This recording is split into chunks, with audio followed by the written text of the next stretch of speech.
കാലടി ശ്രീശങ്കര പാലത്തിലെ വമ്പൻ കുഴിയിൽപ്പെട്ട് കേന്ദ്ര സഹമന്ത്രി സുരേഷ് ഗോപി. പ്രദേശത്ത് മണിക്കൂറുകൾ നീളുന്ന ഗതാഗതക്കുരുക്ക് തുടരുകയാണ്. MC റോഡ് അറ്റകുറ്റപ്പണികൾക്ക് കരാർ എടുത്തിരുന്ന ഏജൻസി കരാർ ഒഴിഞ്ഞതാണ് പണികൾ നടത്താൻ കഴിയാത്തതിന് കാരണമായി അധികൃതർ പറയുന്നത്.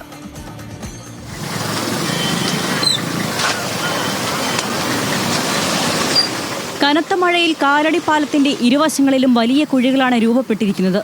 കുഴിയിൽ കുടുങ്ങി വാഹനങ്ങൾക്ക് മുന്നോട്ട് പോകാൻ തടസ്സം നേരിടുന്നത് കാലടി നഗരത്തിൽ കിലോമീറ്ററുകൾ നീളുന്ന ഗതാഗതക്കുരുക്കിനാണ് കാരണമാകുന്നത്.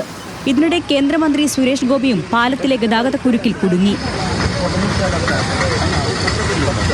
ഉച്ചയ്ക്ക് 12 മണിയോടെ തൃശൂരിലേക്ക് പോകും വഴിയാണ് മന്ത്രിയുടെ വാഹനം പാലത്തിൽ കുടുങ്ങിയത്.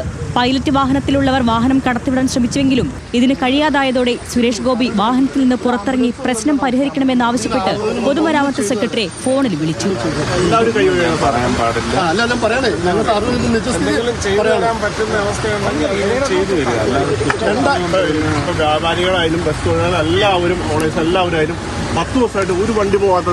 മന്ത്രിയെ കണ്ടതോടെ നാട്ടുകാരും പരാതിയുമായി രംഗത്തെത്തി.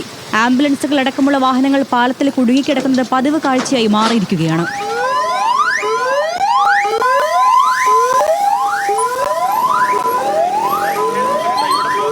ഇന്നലെ 2 മണിക്കൂർ അവിടെ കിടന്ന് ഈ പാലം ഒന്ന് താണ്ടാൻ വേണ്ടിയിട്ട്.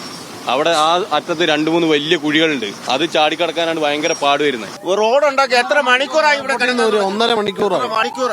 കുരുക്ക് രൂക്ഷമായതോടെ ശനിയാഴ്ച മുതൽ കാലടിയിൽ സർവീസ് നടത്തില്ലെന്നാണ് സ്വകാര്യ ബസ് ഉടമകളുടെ തീരുമാനം. പാലത്തിന്റെ താന്നിപ്പുഴ ഭാഗത്തുള്ള വലിയ ഗർത്തങ്ങളിൽ ഇരുചക്ര വാഹനങ്ങൾ ചാടി മറയുന്നതും പതിവാണ്.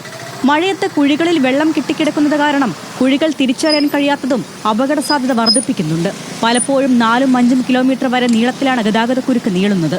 ദീർഘദൂര യാത്രക്കാരാണ് കൂടുതലും ബുദ്ധിമുട്ടുന്നത്. MC റോഡ് അറ്റകുറ്റപ്പണികൾക്ക് കരാറെടുത്തിരുന്ന ഏജൻസി കരാർ ഒഴിഞ്ഞതാണ് പണികൾ നടത്താൻ കഴിയാത്തതിന് കാരണമായി അധികൃതർ പറയുന്നത്.